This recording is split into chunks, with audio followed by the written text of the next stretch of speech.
I'd be like the most jacked homeless person. That'd be cool. No one's gonna steal your Yeah. Come and get my cookies. It's just a shopping cart full of protein powder. And that's all you're like lugging around. Yeah, I just have a blender with a car battery. That would make protein lines. That would make you the homeless guy that broke into my car. Wait, a homeless guy broke in your car? Stole my protein powder and a bowling bag. Yeah. Just the bag, no ball. Yeah, they left the ball. No, there's a ball inside. Yeah. Oh, okay. You said bowling bag. Well, like, yeah. They left the ball. They're like, these aren't the right fingertips for me. Like Screw this. This would make a great purse to keep all my drugs in. Or your protein powder. Yeah, exactly. Welcome to KAWmedy Krow podcast, where we put the Ka in comedy. Welcome to another podcast episode of the KAWmedy Krow podcast, episode 31 with Nathan Solazzo, Amy Quirk, the love of my life. Yeah, she's breathing heavily. We're a couple in crime, the crime couple of the KAWmedy Krow crime couple. That's what we're doing. Crap. Yeah. This is Amy's first time wearing a ski mask. How do you feel? It fucking sucks. Yeah. It sucks. Yeah. Yeah, it's in my eyeballs.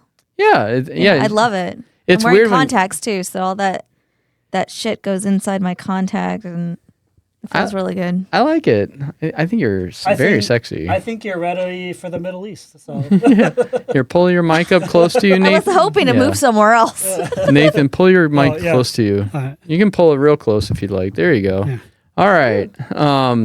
Nathan, we're happy to have you, man. It's been a minute. Yeah, we had to reschedule a couple times, but it all worked out for the right reasons. Well, luckily I don't have much of a social life, so it was easy to be flexible. All right. Now, what got you into stand-up in the first, like, what was your inspiration? Why did you start doing stand-up? Well, I was a very shy and quiet person, and, I was never one that wanted to go out to parties.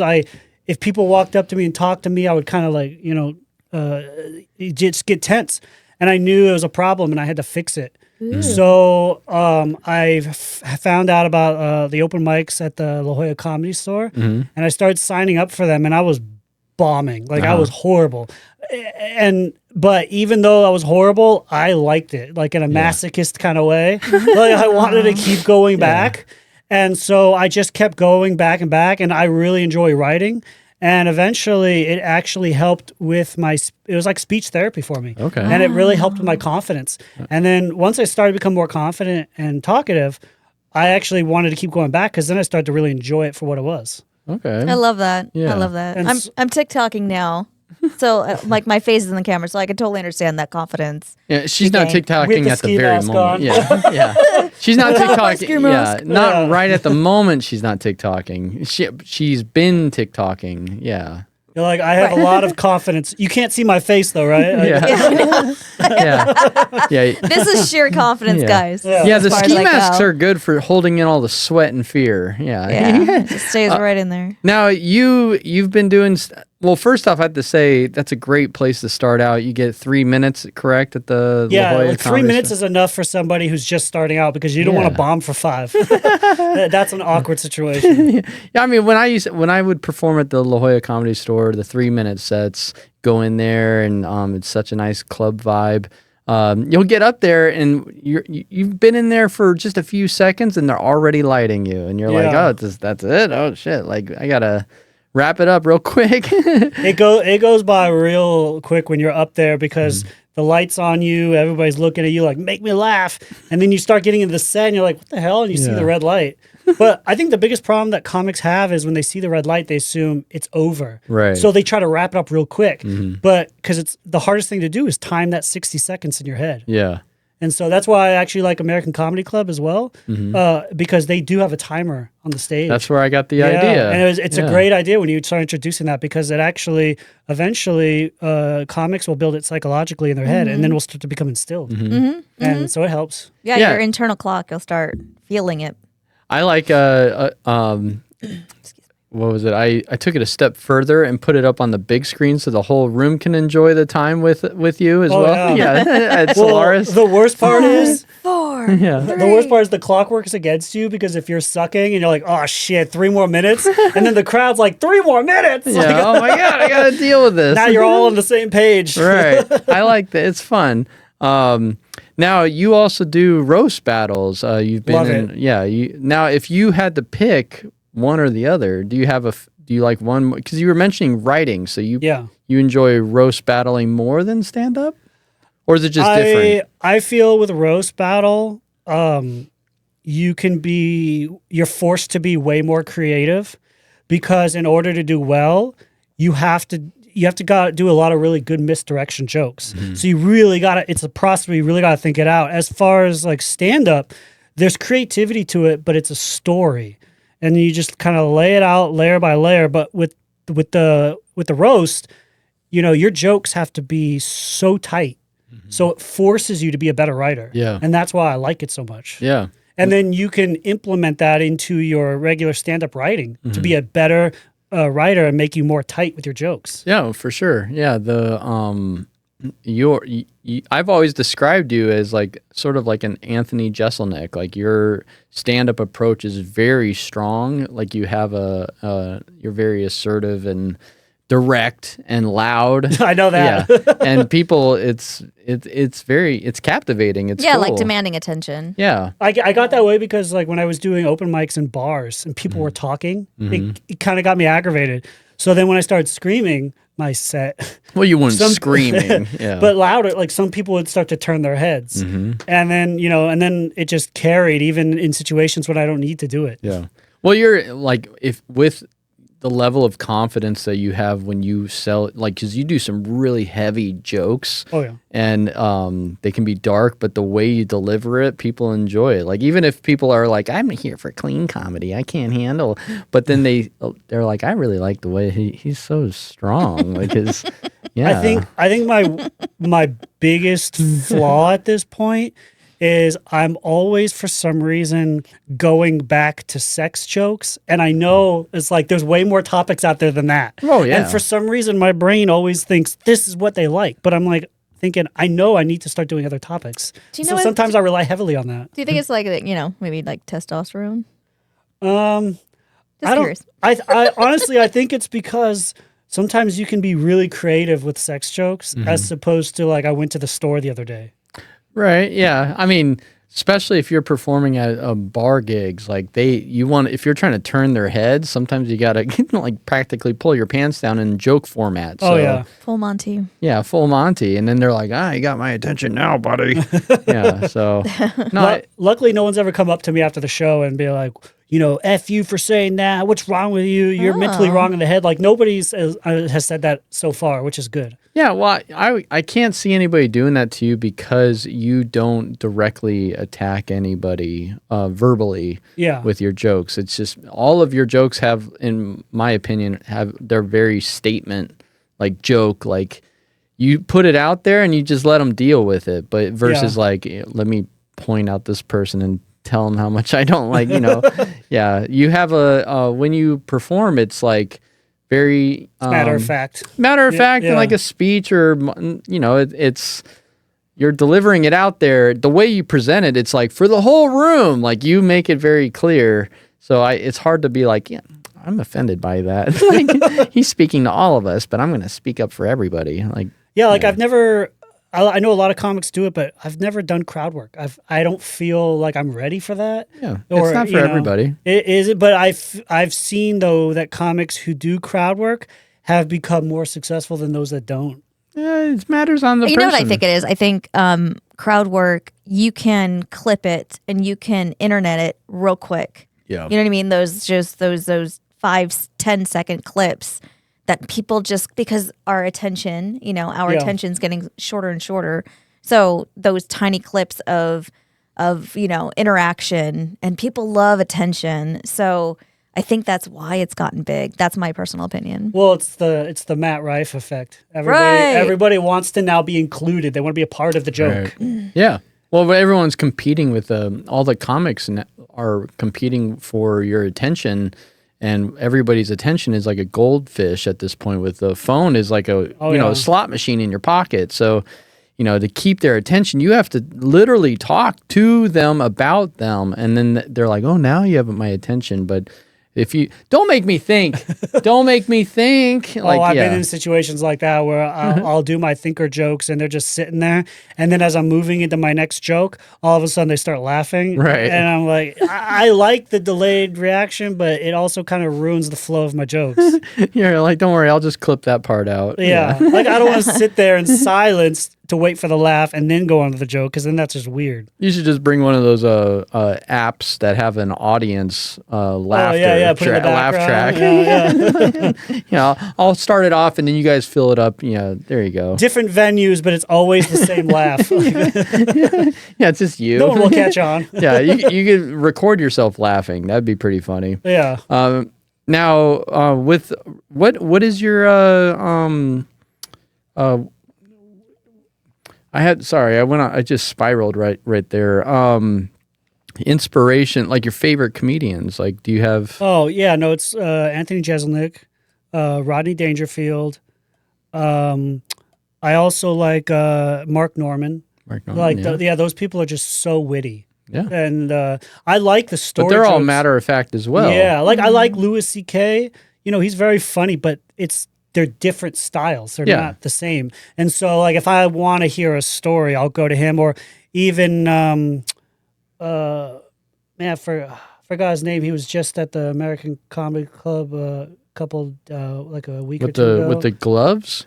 No, he's got a beard and like a gray beard and kind of short. He's been on roast before. Man, I can't believe I'm drawing a blank. Brain fart. It's Yeah, okay. I'm drawing a blank with, but he's hilarious. He just had a special on Netflix a couple of months ago. That was really funny. Now I'm having a brain fart, but Cereal. that's cool. Well, yeah. So, out of your what are your favorite clubs? You mentioned American Comedy Club and La Jolla are my two favorites, just because of the club atmosphere. But what I like about American is you feel like you're in the basement. Right. And I mean, yeah. Isn't it? I mean, it should be. Like, you take a stairway down and it's in like a low ceiling. I love that That's club. why everybody loves the Comedy Cellar in New York. Right. Because it's so intimate. Yeah. And it's like a basement feel. So when you're laughing, it just bounces off the walls. Resonates, and it just amplifies the laugh. Yeah. And so it just... You get this feeling, this high in you when you hear that. It just feels so good. And that's what I like about American Comedy Club too. I mean, it's a little wide, but the crowd is always good. It's very close up. And, I love those places. They're so much fun. Now, this is always like a question that some comics are on board and some comics aren't. Is it abortion? No. Yeah. No. Were you aborted? No. No. Did you take a comedy workshop to get into stand-up, or did you go right to the... I went straight to it, just like most golfers these days. You just, you watch videos. Is that what happens with golfers? Yeah, I didn't know that. didn't know that. Yeah, a lot of people golf these days will watch YouTube tutorials and then just go straight to the course. I mean, that's what I did fixing my car. There you go. I'm not a mechanic. Like, that's what I already loved writing. And so I would watch a bunch of videos and then I'd be able to just like get in that zone and then just start writing. But yeah, no, I've never taken comedy workshops. I've sat down with comedy friends and talked about, things, but I've never tried to actually sit down and break down how to write a joke. Yeah. I'm still like, I've talked about this on a previous podcast that I've had a hard time, like, oh my God, I don't even know if I can tell a joke. Like You were kind of stuck because you were doing a lot of stories, but there wasn't really like punchline. Yeah, there wasn't like a structure really to them. You just kind of went with it and felt the room and and then people are like, no, you're funny. You're flying. You're entertaining. Chris, you're flying. You're fine. Do you ever talk about maybe like try to make jokes about your childhood or previous things that you've gone through, or do you just like to stay That's what relevant? I love to talk about. Oh, yeah, memories, Stories everything for from the days. heart. Yeah. I noticed you do like to do a lot of family kind of comedy where you talk about your kids and your wife and all that, and it's like those are great because it's very relatable, and so I don't have a wife. I don't have children, so I have to do dark one-liners. You could do material of your future family and talk about them. These are how my future kids would look. Yeah. That's why women don't want to have kids with me, because they also imagine their future children with me. Why? Wait, why would anybody not want to have kids with? That's happened to you? People ask you like, people say like, I don't want to have kids with you, Nathan. Well, I don't exactly have the best genetics. I've never heard women go, you know what I really want is a skinny guy with a big forehead. That's there's worse out there than a big forehead. That's okay. Well, it usually means intelligence, but not in my case. So hey, like usually it's what comes out of your mouth. That's what you could look. You could look a certain way, but then ladies, tune in. But with your you are very interesting. Like you're fun to talk to. I've been told that before by a lot of women, and then we've become friends. Yeah. Well, I mean, Amy and I were friends for like 20 years before we started dating. Oh wow, that's a long time. So would you say you've been dating for 20 years then? No. No. It was strictly platonic. Oh yeah. Wow. There was nothing. She had been married. I had been married. Like we were friends through many years, and then it wasn't until we went through everything, and we were focusing on ourselves, and then all of a sudden, there was this weird attraction to one another, and then that's how we hit it off. But yeah, we were friends for the longest time. Yeah, I don't know about you, but like I have a friend who was divorced, and he was very weary about going beyond dating. Because, once you've been through a divorce, it's like, it's like if you were a child that was abused, it sticks with you. And so you get trust issues. True. And it's the hardest thing to move past. Yeah. And you don't have to do anything. It's your life, Yeah. If you don't want to date, don't date. If you just want to test the waters or just have fun. Fuck it. Well, luckily I found a woman that's willing to put up with me, so... Putting up with it. Yes, all right. Well, we all have our flaws, Oh yeah. Nobody's no woman or man's gonna find the perfect person. Chris makes up so much shit. I feel insane. Yeah, and I'm making her crazy, and I'm the crazy one too. Right. Yeah. So you just have to keep her in the house and never introduce her to anybody. That already exists. I work from home. What was I gonna say though? Usually, I learned this recently that people end up dating like quagmire forever because the rush when there's like a 2-year high of endorphins when you're dating somebody. Meeting somebody new, yeah. Yeah, and you're with them for a while, and then when it starts wearing off, people will assume, oh, I'm falling out of love with them. And then they give up and they go chase the next dragon, trying to find love again. And they're always doing that 2-year. I think that's immaturity, honestly. You haven't really been through the ringer. Once you've been through the ringer, you kind of know what you want. It's called comfort. When you stop having as much sex and you're just laying on the couch, not saying a word with each other, that's comfort. I mean, that means friend love, it means like you're still in love. You still want to be with the person, but both of you just feel like you're at a level where you just, okay, this is it. I mean, I like this. That's what you're going for, Unless you're the type of person that wants to do crazy things and travel all the time and do, just have this exciting life where you're just always out there doing, God knows what. Some people are just comfortable being on the couch. And you're still in love. The couch is really comfortable. If you have a couch. Yeah, if you have a couch. We don't have a couch. Well, I mean, this is the couch we have in here. Right. Yeah, we don't have a couch in the living room. Yeah. We're like, do you want to just go to bed? Let's just go to bed. It's more comfortable there. Or like when two homeless people are dating, you're like, your car or mine? Do they have cars? Yeah, do they have cars? Yeah, homeless people do have cars. They're just like cardboard boxes with steering wheels. I've seen cars with just like their entire life in the back seat. Yeah. Yeah. Same. Yeah. That's like a Hoarders episode. Like I've seen those. I feel like crazy, those are new homeless, unfortunately. The new homeless. Yeah. They still have their car. I saw a video recently where I saw a video recently where the somebody took their car in to get serviced, and the mechanic filmed the inside of the car, and they were like, "Look at this!" And the whole car was packed to the ceiling with trash. And then there was just enough room to drive.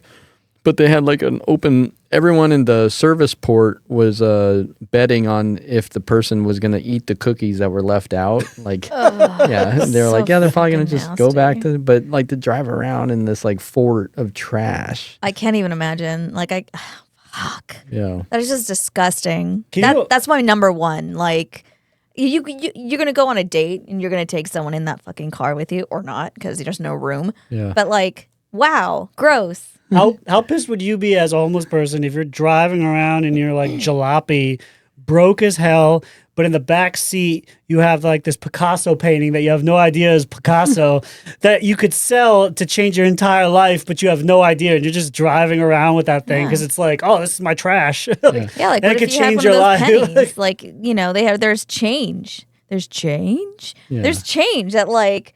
You know, It's like worth pennies or yeah. something that are worth like, you know, $1,000 or something. Yeah. Do you have the 1989 copper penny that was made in Denver? You know, oh my God, it's got the D and it's the 89. Yeah. Yeah. Like people go crazy for certain coins. Sure. Yeah, I mean, at least as far as what I see, you know, here in Temecula, the streets are just clean and nice. Yeah.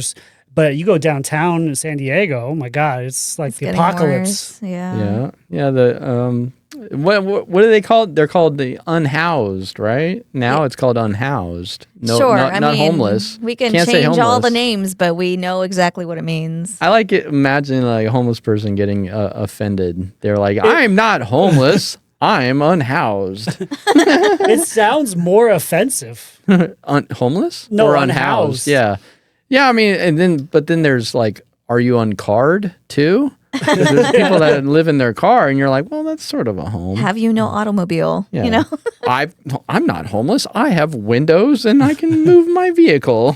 I have a shower in the back seat. Yeah. Dude, it's crazy. There was a point in my life where I was like thinking, like debating, like times are really tough. I was going through a Chapter 13 bankruptcy and like I was just roughnecking it. And I was doing that. I was actually thinking about, you know, I had a job, but I was thinking with my debt to taxes and the IRS or the court and everything, to just live in the parking lot of like a Fitness 19 or whatever. And then just if I need to use the bathroom, I'll have a membership in my cell phone and I'll just go in and take a shower and use the bathroom and get fit.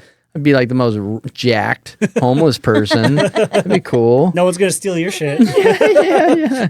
Come and get my cookies. It's just a shopping cart full of protein powder, and that's all you're like lugging around. Yeah, I just have a blender with a car battery. That would make you protein lines. That would make you the homeless guy that broke into my car, Wait, a homeless guy broke in your car? stole my protein powder and a bowling bag.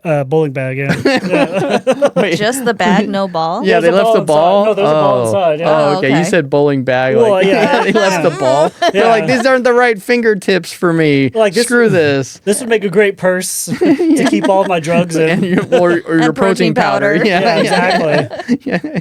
That's crazy. Well, what's funny is I actually saw this news story a long time ago where this student who went to Harvard lived in his van in the parking lot. And he lived in his van for 4 years while he went to Harvard. And then he wrote a book about his entire experience and became a millionaire from it. Badass. Yeah, that's like those. That reminds me of these like millionaire, you know, children that like their parents have $1 million and then they'll do the van life and have a YouTube channel and Become they'll richer. yeah, like they're just showing. But if they need any help, they'll just reach out to mommy and daddy and like hook them up. But like support my content. You know what's funny though is if a real homeless guy actually filmed their life, I'm taking a shit, I'm shooting up heroin, nobody would watch that. Yeah. But if you're like, I'm living in a van, everybody's like, ooh, this is interesting. Yeah. I really want to watch, because that's not real homelessness. The real homelessness is the people in downtown. Yeah. Like that's the real ruggedness. But nobody would pay or watch on YouTube I to see don't that. know. Would they not? I feel like people are kind of intrigued by weird shit, and Yeah. like people watch Cops, Yeah, and they probably still watch Cops. Hoarders is Yeah, a big thing. yeah, It's or all how you film it. Kardashians. It's all how you film it. Yeah, people watch that shit. My brother, The Kardashians, yeah. when my brother was in jail, he said they have a public area and they have a television, and they would watch cops, and everybody, all the inmates would be rooting for the guy running from the police. Yeah. And I'm like, don't you know how every one of these episodes ends? The guy always gets caught. Like, These days, you will never not get caught. You're so lucky. They will get you Yeah. because of all the Cameras, surveillance. Yeah, they will track you down. But I do root for him. Like I'm like, oh, he's under a bridge. Is he gonna come? He didn't come out from underneath the bridge. Oh, he went down a manhole. Yeah, yeah, it's great. You always have the conundrum though when you're watching Animal Planet and you're watching a cheetah hunt down this like cute rabbit, and you're like, I don't want the rabbit to die, but I also don't want the cheetah to starve. Like, what do I root for? Yeah. Yes, I struggle with this. Yeah, I can't watch the Animal Planet anymore. It's depressing. So depressing. Can't do it. you're all drinking and like, oh man, I got the Animal Planet on again. I can't stop, man. I can't. It's like your TV when you're super depressed, just to make yourself more depressed. You got like cut marks all over your wrist. You're like, what's going on? I was like, the fucking cheetah. Yeah, The cheetah's starving. Yeah, this one's for the cheetah. Oh my god. I'm gonna get a cheetah tattoo. Oh, do you have any tattoos? No, I don't have any. No plan of no regrets. Tattoos? Yeah, have that tattoo where it's misspelt. Yeah, ragrets. Yeah, no regrets. In Old English. Ugh. I've never been interested. Like, you know, like I've seen what happens to tattoos when people get old. It's just like, I don't want that. Like, I don't want a happy face to be sad in 50 years, you know? Like, I just, like, I'm not interested in, I've never, like, I don't care about people who get tattoos. I think it's cool. But me personally, I just never been interested in getting them. Yeah. What about you? Yeah, I've got my right leg done, just up to my knee. And then I plan on getting a lot of tattoos. Hopefully in the next year, I'm hoping 2025, latest 2026. But we're talking about last episode or 2 episodes ago, Amy was talking about she had henna done in San Diego. And then she was like, I think you were feeling I like it. hand tattoos. Yeah, you're liking the hand tattoos. I like the hand I've tattoos. always been interested, like, you know, when you buy art and you're going to hang it in your house, everybody wants to know, the artist wants to know, where are you hanging it and why? So it's like the same thing when you get tattoos. Like, how do you choose what part of the body you want to put it on? And then why that part? Yeah. You know? Like, I've always been interested in, like, how people choose where to put it and then why there. Yeah. Yeah. I did my leg because at the time I was like 25, I think, 24, 25. And I knew at the time I was concerned about my job being offended by seeing, tattoos. But now, like, I don't care what anybody thinks. So, yeah, I mean, obviously, here we are with our ski masks on. Yeah, I talk as The KAWmedy tattoos have Krow. had its effect on you. Yeah, it's bleeding in. Yeah, it's the sin. Now you're going down the life of crime. Oh, no. Next thing you know, you're doing pot. You know? Yeah, you do pot, and then you're like, next you're doing heroin. And your grandma, gateway, and your grandma just keels over from disappointment. Yeah. Oh, poor grandma. If you get a tattoo, all my grandmas are dead, so yeah. Do what you want. Yeah, then. now that's where I was waiting for nobody to disappoint. Yeah, and I can only disappoint my wife at this point, and my son. Yeah, You didn't really disappoint me. yeah, I couldn't unless I had a face tattoo. Yeah, I don't want you to have face tattoos. Right, Like, if I did a face I have tattoo. to look at it. Right. Yeah, and then we also agreed no faces. Oh, yeah. No faces on like visible spots of. You're like, I can't look at you if you have a face tattoo, but a ski mask is fine. Like, Yeah. You could take that off. Yeah, I could take a ski Unless mask you're off. tattooing the ski mask on your face. Is it like to the level of uncomfort when you take it off? It's like taking a bra off. You're like, oh, thank God. I already yeah. feel like it's going to be like that right now. This thing is so fucking itchy. Yeah. That's what I felt like during COVID when I was wearing the mask. I'd get home and just unstrap both sides, throw it off, and then sit on the couch and have a beer and just let it all hang out. You know? Like, Yeah, you're like Al Bundy, but your hand is in your mouth instead of your underwear. yeah. Weird. Yeah. I don't know what to say. That's weird. It's like wearing 2 bras for Yeah. you. Like, Yeah. Yeah. Face bra, or what was it? was. South Park was called a Oh, chin diaper. chin diaper. Chin diaper. That's right. I liked COVID. I mean, not having COVID. You know what? You didn't have to work during it. Okay. Yeah, I was non-essential. So made me that was feel fun. more attractive when I could hide my face. But then you're like, that'd be funny. Like you're both wearing masks and you're hitting on each other and you're like, yeah, let's go out. And then you show up and you both take your masks off. And they're like, ah! Yeah. What'd you do to your teeth? Somebody, like, it stuck with me. Somebody had said online during COVID, or the pandemic, they were saying the mouth is the face butthole, so like, and your butthole has teeth because you have the sphincter is like little teeth. So I've never had anybody look at me. So I don't want to see your butthole before I go out with you. I don't want to see your mouth butthole anymore or mouth hole. Yeah. Well, it definitely looks like that when you're throwing up. It's all like yeah. You know what? I went to so many concerts in my 20s, 30s, so many concerts that I watch people's mouths move. And where I was working at the time, I was an essential worker. So I had to talk to a lot of people and I couldn't see their mouth move. And I'm just like, what? So that was really difficult. Yeah, it is. Yeah, the next ski mask that's coming for you, hers has horns. Oh. But there's no mouth. There's no mouth? No mouth. Oh, more itch. So we'll try that. We'll see how it goes. Did you have to go to like a sex shop to buy that one? Yeah, Amazon. It's close. Actually, funny you bring that up. Temu. Temu was the original. A funny thing happened with Temu. I almost fell for Temu. I almost fell into that category. Why is this? What do you mean? Like, Some people they get like it's a little culty with Temu. I met people. They're like, "Have you been on Temu? Oh. It's so much better." I'm like, "No, I don't know about that." Anyways, I was looking for her ski mask with the horns, and Temu had it. So I click on it, and it immediately is like, spin this wheel and see if you get a discount. So I spin the wheel and it says 100% off. But then it's like I've gotten that too. It's a trick too because you're like, it's Temu. You're already getting a discount. Right. Yeah, the shipping handling is all you have to pay. Well, then I spin it again and it gives me 100% off. So I get now 2 free items. So I'm like, oh, that'll cover both of our ski masks.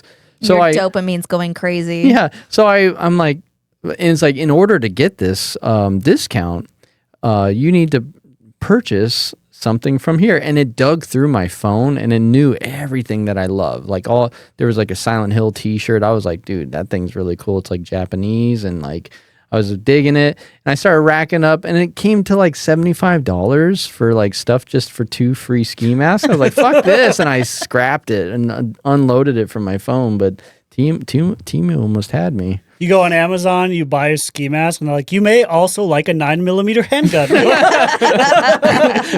Yeah. Like, wow, Amazon, I'm just trying to do a podcast. Yeah. Like, well, why are you suggesting this? Yeah, patching you through to Jeff Bezos. They give you like a book on California crime, like so you can learn the law. Like, yeah. Jeff Bezos comes on and he's like, let me tell you how to steal from people. I'm going to tell you how to steal. Yeah. Oh, I've been doing it my whole life. Now with let's go into our segment. This is our traditional segment. Everybody's favorite. It's KAWmedy Krow, baby. What's up, KAWmedy Krow? Are you ready for this segment? Let's do it, baby. KAWspiracy, yeah, KAWspiracy, KAWspiracy. Okay, KAWspiracy for today. What are we doing today? What did we decide? What was it? Well, I was going to talk about the moment that I had a weird and crazy hallucination. Okay, so yeah, it was like the devil, right? Yeah. And like, yeah. Go ahead. Yeah, I'm what curious. happened? So one time I threw out my back, and I had to go to the hospital. And they prescribed me Percocets. Mm-hmm. I don't know if you've ever done those before. No, I haven't. But it takes you to a wild place. How many? What's the dosage? Like, do you remember? 325 milligrams. Okay. 325 milligrams is the Tylenol that's in it. So you can have 5 325, or you can have like 7.5 325, or 10 25, 2.5. Oh yeah, no, mine was 10 325. Yeah, those are babies. And those are like, oh shit, baby. Yeah, like one is the acetaminophen, and then the other one is the manocodine. Okay. So did you eat that on an empty stomach? What happened? No, What happened? well, Tell us the details. I take it with food so it absorbs well. Okay. What did you eat? I don't know, like just like pizza or something like that. Okay. But then all of a sudden, I started to get tired, and I went to sleep, and I closed my door, and I'm in my room, and all of a sudden I'm kind of like waking up and coming to, and all of a sudden it sounds like an old-fashioned radio is turning on, and the dial is turning, and then I hear like almost like this classical, music, like it was on the piano. And I'm thinking the old music. Yeah. it's pretty good. Okay, go So on. I'm starting to like hear like this piano kind of music, and then all of a sudden I'm starting to hear the devil talk to me. This is Nathan. Can you hear me? Did he say he was the devil? Yeah, well, he's like, Nathan, Oh shit. I know who you are. Ooh. Wow. And I started like hearing these voices, Yeah. and I was freaking out, and I was like starting, and I'm like, You're just laying there. like I'm in my mid-20s, and I'm hiding under my bed sheets, like, and then I can like see the door kind of like rumbling, and I'm freaking the hell out. And so I grab a bat and I open the door, and I'm starting to like walk around the house, and there was absolutely nothing. And it was just like one of the creepiest moments I've ever had, just gotcha. hearing those voices before. Interesting. And, Because I was gonna say it sounds like you were having sleep paralysis, but Right, you actually I was got thinking up. the You same actually thing. got no, up. I hallucinated, and I could not sleep the rest of the night because and the worst part was every time I tried to fall asleep, I kept hearing the voices. And I hope no therapist is going to listen to this. Oh, they will. That's all. and They love and the comedians. New clients? Yeah, that's how I got my Porsche. But I started, and I kept hearing the radio music, and ever since then, I was like, I'm gonna do all my sleeping during the day, and I'm gonna stay up at night. I couldn't. I Don't was like that too darkness. scared. In my 20s, I was having episodes of sleep paralysis as well, and I used to be scared to go to sleep because I would wake up and I would be, trapped in my body and I can't breathe. And I was scared of, and then the house I lived in Temecula at the time was definitely haunted. I would hear rustling around in my closet. And I would just lay there and listen to it. And I was like, dude, there's something in my closet. And like, I was so freaked out about that house. And then once I moved away from Temecula, or that house in particular, never had any issues again. It was only that one place. And I lived there for years. And it was constantly these weird things at night. I was so freaked out. But sleep paralysis was real. But you got up and were you still continuously hearing this radio? Yeah, no, I was hearing the voices, and I was just going around freaking out. And Did you have roommates, or you were? No, family? I was at my parents' house at the time, and my dad's like, "Thank God I didn't get up, because if I saw a stranger, if I saw you with a bat, I would have thought you were like somebody who broke An in. intruder. I probably would have shot you." I was Wow. like, "Oh shit!" What a scenario. The devil was trying to get you killed. Yeah. He's like, get up and go walk around. Like the devil, With like a I don't know, Your dad's gonna be watching. like the devil could be Big Pharma. Take more drugs. Yeah. You want more drugs? Go see your doctor. Kaiser's waiting for you at Walgreens. Ask about Percocet. Tell him your back hurts.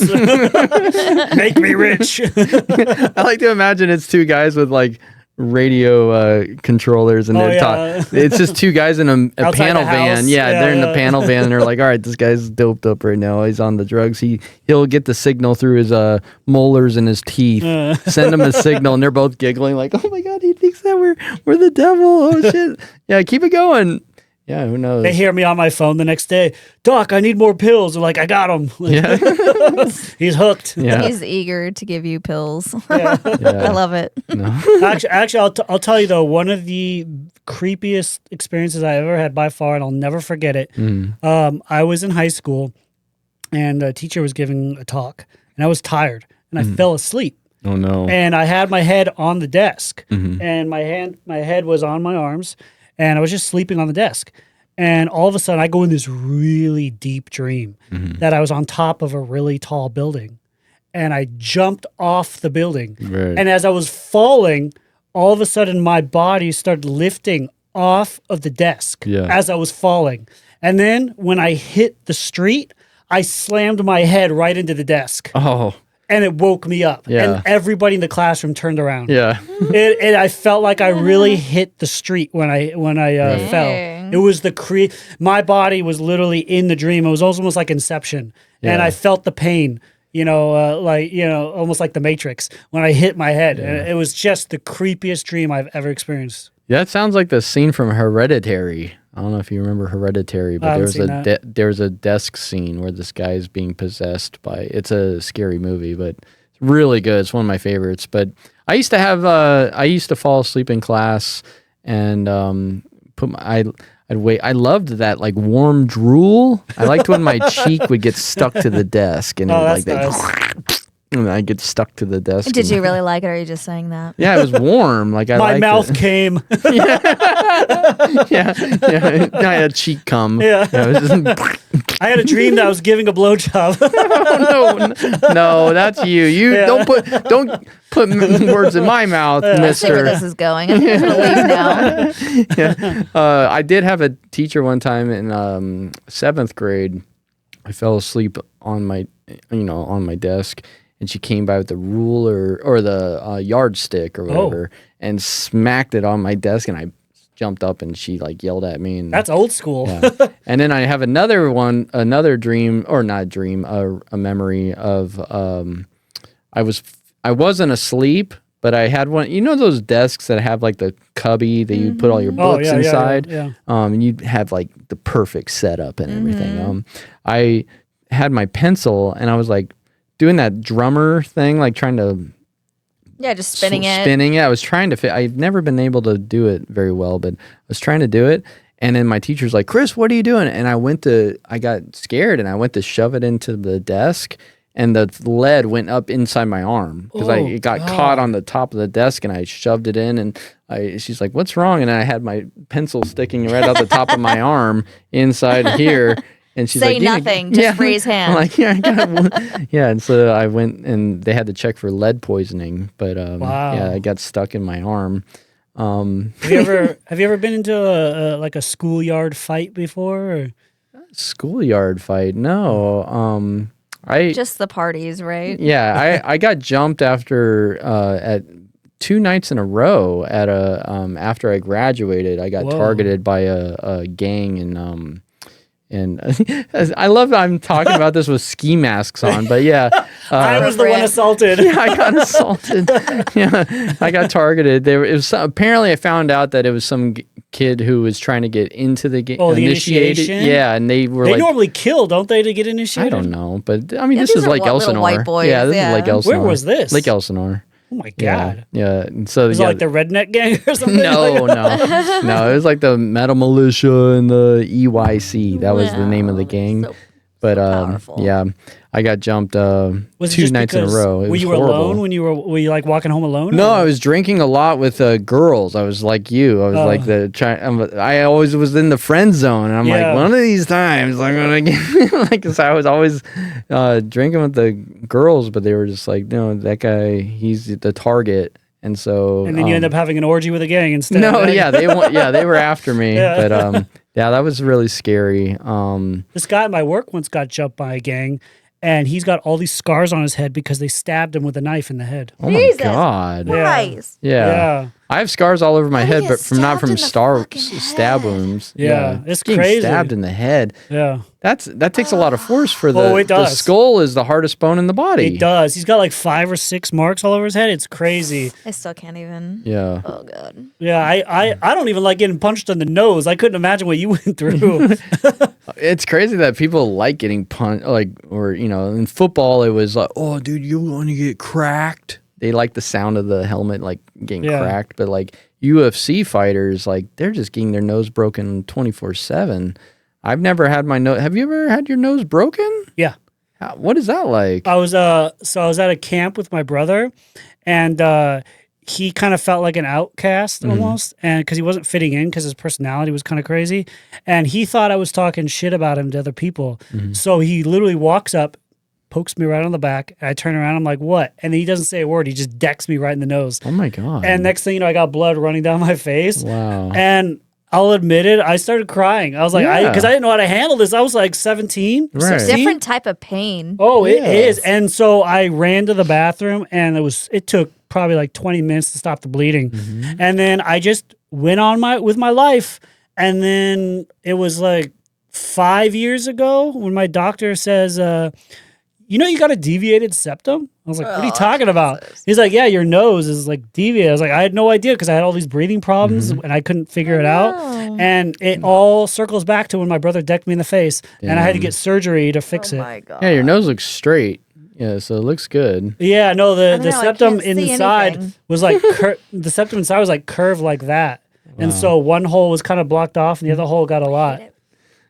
Yeah, it was probably one of the worst recoveries I've ever been through. Yeah. Brutal, man, brutal. Yeah.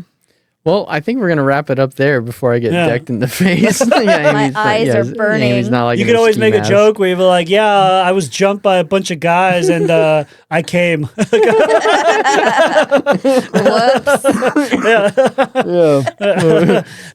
I couldn't figure out for the life of me why they kept jumping me. Yeah. Are they gay? Yeah. No, you should always just have like a rock hard dildo in your pants if you're ever scared by gang members. You just have it in your pants and they'll be like, no, he just have a raging erection every time they come at you. You're like, whoa. Like, I don't want to do this. Like, I don't want to do this if he's into it. Like, yeah. They're like, I want him to not this like guy's it. a freak. Yeah.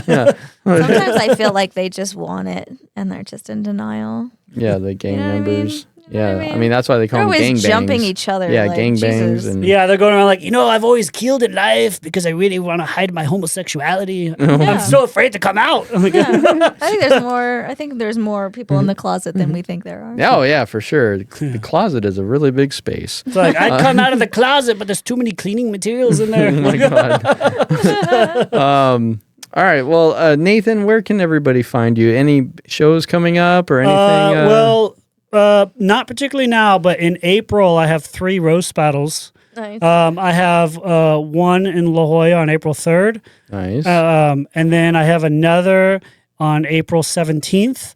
And then on April 22nd, I have another roast battle at the Hollywood store. Very nice. Dang, And I'm actually right on. roasting Shoddy in Again.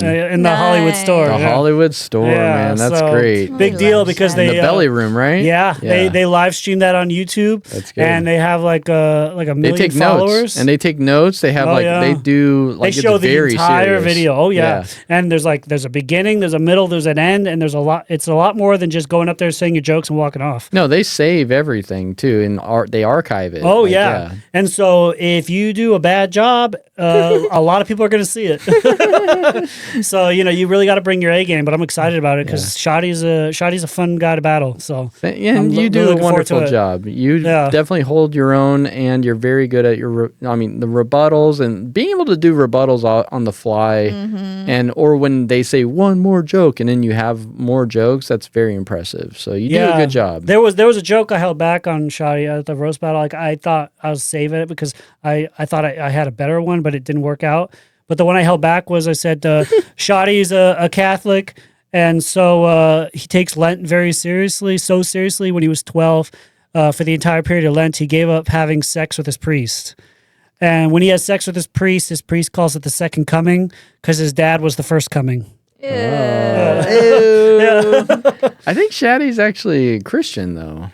I don't think he's No, Catholic. Orthodox. Yeah, that's right, Orthodox. Yeah, Gotcha. Okay. Yeah, but they're all going to church anyways. It's fine. Like, It's all doesn't the matter same. what religion. Yeah, it's the belly room. Yeah. Like they're not. They'll be like The one similarity. One person's like, "Excuse me, I think he's Orthodox Christian." Yeah, no, I think you'll be fine. The one similarity in all 6 of those religions is Jesus. So it doesn't matter what the title is. They're just they all pray to Jesus anyways.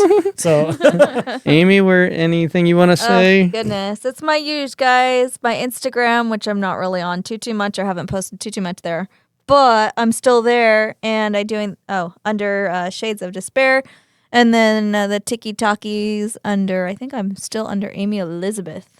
Yeah. Check me out there. It's check my it out. reels. Yeah. It's my real stuff. and you can see me in about 20 minutes of Solaris or so. That's right. We're gonna head right over to Solaris. There you go. It's a Solaris great place for beer and open mic. blending. That's right. The best beer on the planet. Make sure you have your Milko, by the way. That's right. Yeah. If you guys are watching this, come to Solaris in the future or Yeah. today as well. It'd be great. Chris puts on a great show there, great time, and the crowds have always been fantastic. And you'll never have a bad time there. It's always a good time, even when we're light on the crowd. There's still a good. It's just a good venue. Solaris is it's and a the cool setup place. And what makes everything. it a better time is the beer, because that beer's delicious. Jesus Christ, Beer's it's so amazing. good. Shout out to beer tender Tim and Chad and Skylar and Maddie and Emma and Chris, Brittany. and Kenny and Brittany. Brittany. Yeah, everybody. You guys are wonderful. We love you. I hope you're listening. Otherwise, Comedy Fest tickets are on sale on Eventbrite. $20 $20 for for 6 hours 6 entertainment. hours. Yeah, 6 hours entertainment. 6 Go to hours. Eventbrite. KAWmedy Comedy Fest, the third annual Murrieta and Temecula's third annual Comedy Fest. All right, we'll end it there. Thanks for watching, and remember, Something. Remember something, guys. no, it's we put the Kaw in comedy. That's our slogan. That doesn't look good that you forgot the slogan. Right? Yeah. Well, I'm gonna cut it up right Like here. you literally have it in your hand, Yeah. and you're like, wait, what am I supposed to say? Kaw in comedy. That's right. You remembered. I always remember. I remember for you. I remember what you did last night. All right. Thanks for watching, everybody. Hey, it's KAWmedy Krow here. Thanks for watching that whole episode. That was a lot of fun. Pretty weird stuff. We got more stuff for you if you click all these other links. Check them out. It's really neat. We appreciate you. Thanks for watching. Bye.